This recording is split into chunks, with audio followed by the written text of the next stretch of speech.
Dulu untuk bola bisa begadang. Tunggu-tunggu. Sambil minum kopi. Nungguin champion. Sampai bikin kacang di sampingnya. Ditungguin sampai malam. Ada yang makan popcorn, ada yang macam-macam. Hanya untuk nonton. Mau pindah ke tahajud, belum tentu langsung seketika terjadi. Tungguin dulu. Setting alarm. Kuatkan niat. Bangun jam 3. Alarm jam 2. Jam 2:04. Jam setengah 3. Alarm jam 2 mematikan yang jam 2:04. Alarm 2:04 mematikan alarm yang setengah 3. Alarm setengah 3 untuk persiapan dulu. Belum tentu mudah. Naik turun, naik turun, naik turun. Nah, setelah periode Iqra itu, tiba kemudian wahyu berhenti sementara waktu. Kita ambil batas paling maksimal misalnya sampai dengan 3 tahun. Minimalnya riwayatnya 40 hari. Para ulama kemudian menyimpulkan, kenapa Allah dalam hal ini memberikan jeda kepada Nabi sebelum muncul kemudian wahyu yang berikutnya. Perhatikan hikmahnya dengan sangat indah. Pertama kata para ulama, untuk memberikan pesan kepada Nabi agar diteruskan kepada umatnya, agar terbiasa memahami makna Al-Quran dan mendalami serta mengamalkannya sebelum dia memperbanyak bacaan-bacaan kepada yang lainnya. Jadi menghatamkan Quran itu bagus. Mengejar khatam bagus, baca bagus. Tapi yang lebih disukai itu, apa yang sudah dibaca, dalami, pahami supaya bisa diamalkan. Di kebanyakan orang sekarang, mengejar kemudian setoran hafalan, mengejar banyaknya bacaan, mengejar khataman, cuman sayangnya apa yang dibaca nggak dipahami. Anda khatam dalam sebulan 3 kali, tapi yang dibaca-baca itu nggak ngerti. Apa manfaatnya untuk Anda? Pahala ada, cuman keberkahan dunianya nggak dapat. Dan kemuliaan akhiratnya berkurang. Maka mulailah dengan manhaj yang diajarkan oleh Nabi SAW. Sedikit, bagus. Hafalkan, boleh banyak. Tapi dari semua apa yang kita dapatkan itu, milikilah jeda waktu untuk mengamalkannya. Saran saya begini, kalau bisa, misal bulan ini saya ingin paham makna Al-Fatihah. Bulan depan saya mulai juz amma. Bagi. Kalau perlu sehari seayat gak apa-apa. An-Naba 40 ayat misalnya, besok saya ayat pertama dulu. Besoknya Bismillahirrahmanirrahim. Besoknya lagi ayat keduanya. Lihat tafsirnya, jajarkan maknanya, usahakan amalkan dalam hidup. Kalau sudah begitu, hidup antum itu terisi berkah. Enak. Setiap waktunya dengan Quran, enak, keberkahannya nikmat sekali. Dan terisi waktunya, walaupun sehari hanya 1 ayat. Nah, apa yang terjadi setelah itu? Tiba-tiba Nabi naik ke atas Gua Hira. Siang-siang. Tidak ada wahyu turun. Diputuskan turun oleh beliau. Siang itu juga. Di pertengahan jalan. Tiba-tiba ada panggilan kepada beliau. Ini diabadikan dalam hadis riwayat Al-Bukhari. Yang tentang kitab Bad'ul Wahyi. Hadis nomor 4-5. Riwayat sahabat Jabir bin Abdullah radhiyallahu ta'ala anhu. Tiba-tiba kemudian ada panggilan dari atas. Muhammad. Nengok kanan tidak ada orang, kirinya kosong, depannya nggak ada orang, belakangnya kosong. Begitu melihat ke atas, ada satu sosok. Kana yaqudu bainas sama'i wad dunya, seperti orang yang duduk antara langit dengan bumi. Sama wal ard, antara seperti duduk di antara langit dan bumi. Melihat ke bawah, mengatakan Muhammad. Masya Allah. Mas, siapa namanya? Dzul Khair, orang yang punya kebaikan. Mas Dzul Khair siang-siang ke Al-Khuah, i'tikaf tadi zuhur sampai jam 2. Udah kosong, gak ada orang sama sekali. Keluar dari Al-Khuah, tiba-tiba ada panggilan di luar. Dzul. Depan kosong, belakang gak ada orang, kanan kiri kosong. Dzul. Lihat ke atas, makhluk besar, rambut panjang, jubah putih.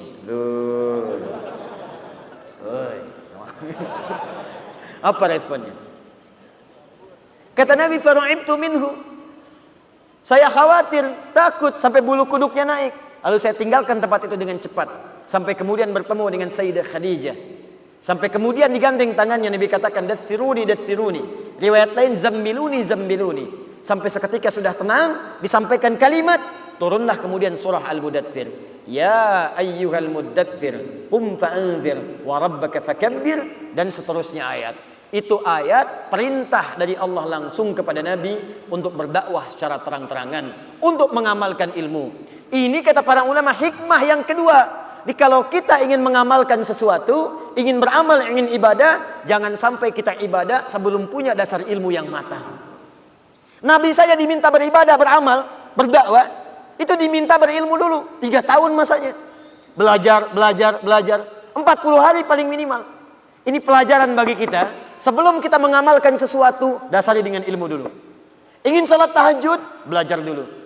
Ingin kita sedekah, pelajari supaya maksimal. Apalagi ketika kita ingin menyampaikan pada orang lain, pelajari dengan baik, pahami dengan baik, baru kita sampaikan. Maka terjadilah kematangan dalam pengetahuan kita. Kasus yang pertama, wahyu tertunda dalam tanda petik turun kepada Nabi dengan hikmah tertentu. Tiba kemudian peristiwa itu terjadi lagi. Bagaimana peristiwanya?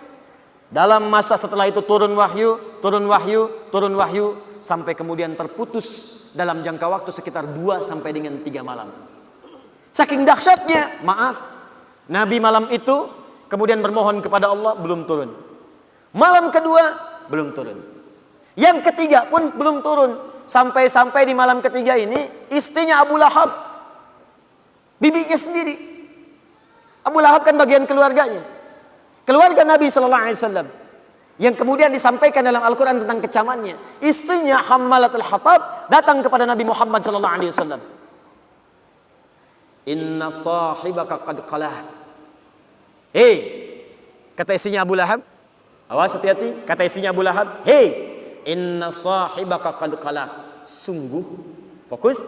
Sungguh, sahibmu ini maksudnya kepada Allah, yang biasa memberikan firman kepadamu, yang biasa menyampaikan berita kepadamu, kayaknya sudah meninggalkanmu ya. Dia datang dengan mengolok-olok.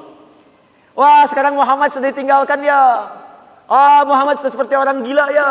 Ya, Muhammad sudah nggak ada pendamping ya. Ya, Muhammad sudah sendirian dia sekarang ya.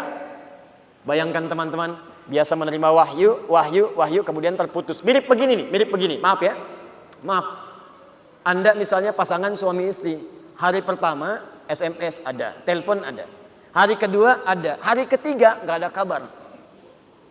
Hari berikutnya nggak ada kabar lagi. Hari berikutnya lagi belum ada kabar juga. Kira-kira perasaan Anda bagaimana? Nggak usah suami istri lah, anak misalnya. Anak berangkat sekolah keluar, berangkat ke Amerika. Hari pertama belum ada kabar. Hari kedua nggak ada kabar. Hari ketiga nggak ada kabar juga. Perasaan Anda bagaimana? Gelisah. Tiba-tiba kemudian ada yang mengatakan, udah ditinggalin anak ya. Udah nggak diperhatiin ya sama suami ya. Kayak orang gila aja, udah nggak ada temennya. Bagaimana perasaan Anda? Saking cintanya Nabi kepada Allah Subhanahu wa taala, beliau merindukan Allah dengan turunnya wahyu. Tapi apa yang terjadi? Wahyu belum turun, tapi yang didapatkan cacian yang tidak diduga dari orang-orang terdekatnya. Apa yang terjadi setelah itu? Dan apa hikmah terbesar dari kejadian itu? Nanti kita akan lihat settingan dari apa yang akan kita sampaikan pada malam hari ini setelah menunaikan sholat isya berjamaah. Di situ kita akan dapatkan banyak hikmah yang bisa kita raih insyaallah. Assalamualaikum warahmatullahi wabarakatuh. Alhamdulillah, wassalatu wassalamu ala rasulillah wa ala alihi wa sahbihi wa man walah wa ba'd. Saudara-saudariku, alhamdulillah kita telah menunaikan salat isya berjamaah beserta amalan-amalan sunnahnya. Semoga salat kita diterima oleh Allah Subhanahu wa taala. Baiklah, Nabi sallallahu alaihi wasallam melewati fase yang kedua saat wahyu itu belum turun rutin seperti biasanya. Seperti halnya seorang yang sedang merasakan cinta dan kerinduan luar biasa, tentunya ingin selalu mendapatkan kabar, perhatian, dan juga hubungan yang rutin terjadi.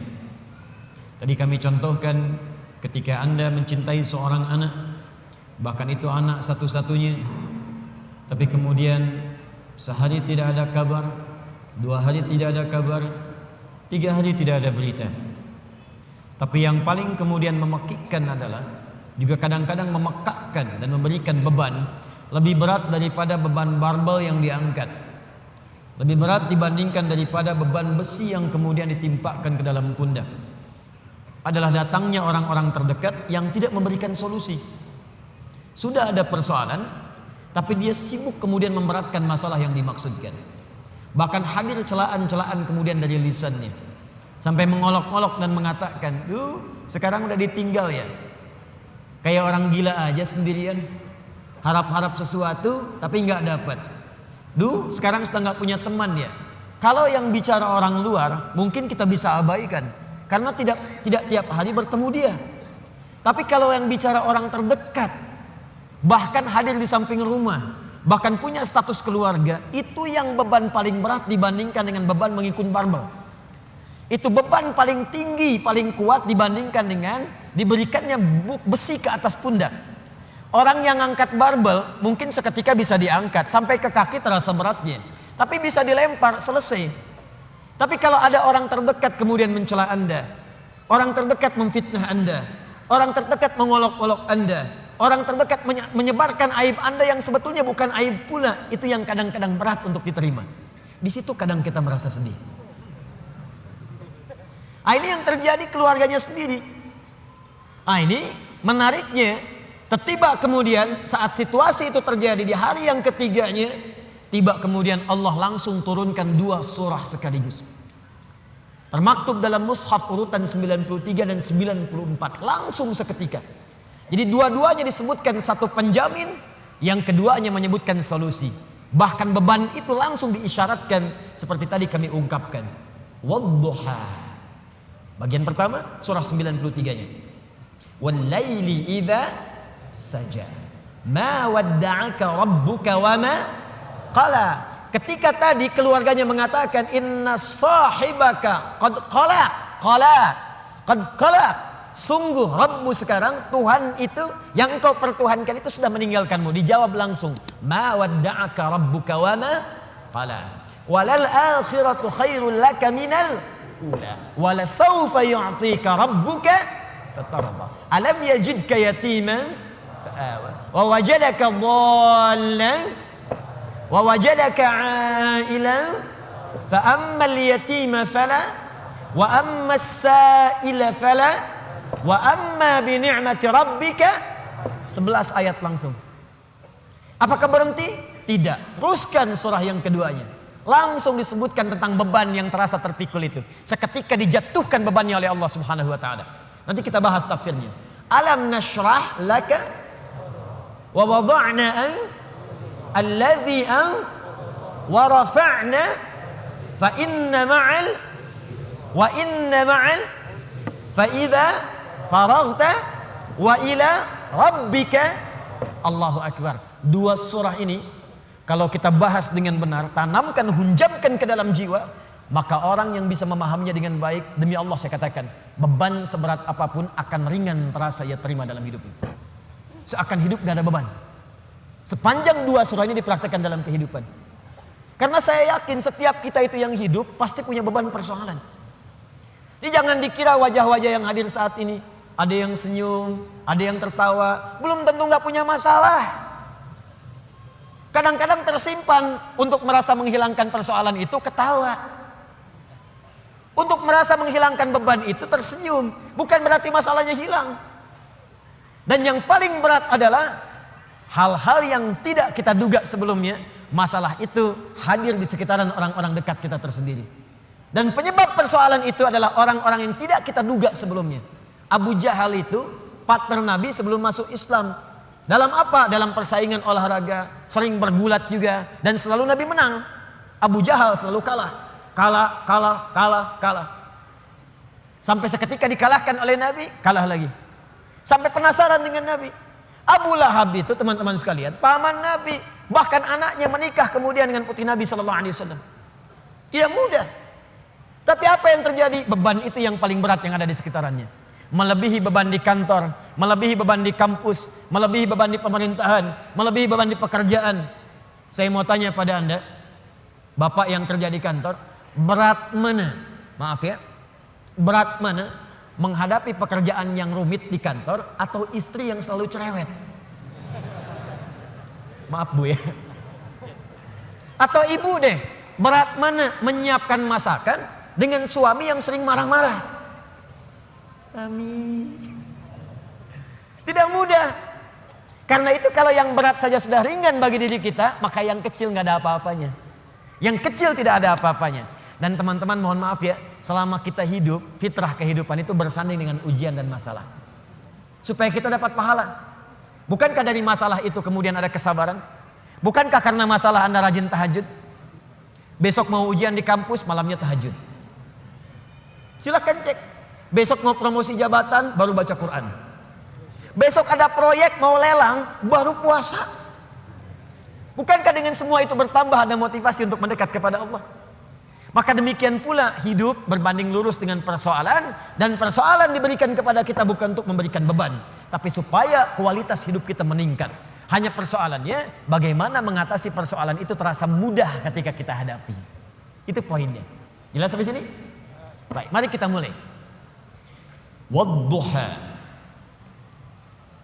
Saya bersumpah kata Allah demi waktu duha yang menghadirkan cahaya yang penuh dengan kenikmatan.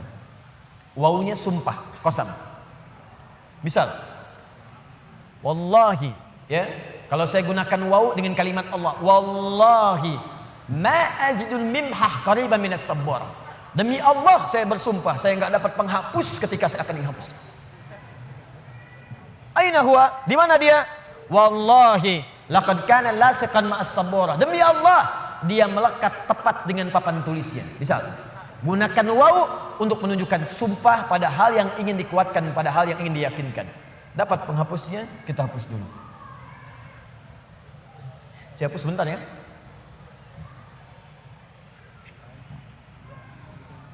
Gak apa-apa, ini memang seperti ini fitrahnya. Ya. Pertemuan kedua ke Eropa, datang sini, menangkan sendiri, ngapus sendiri. Ya. Panitia nawarkan door prize, ya. Nawarkan mic, selesai, masuk surga. Alhamdulillah. Ayo lihat, saya ulang ya pelan-pelan. Wadduha. Wadduha.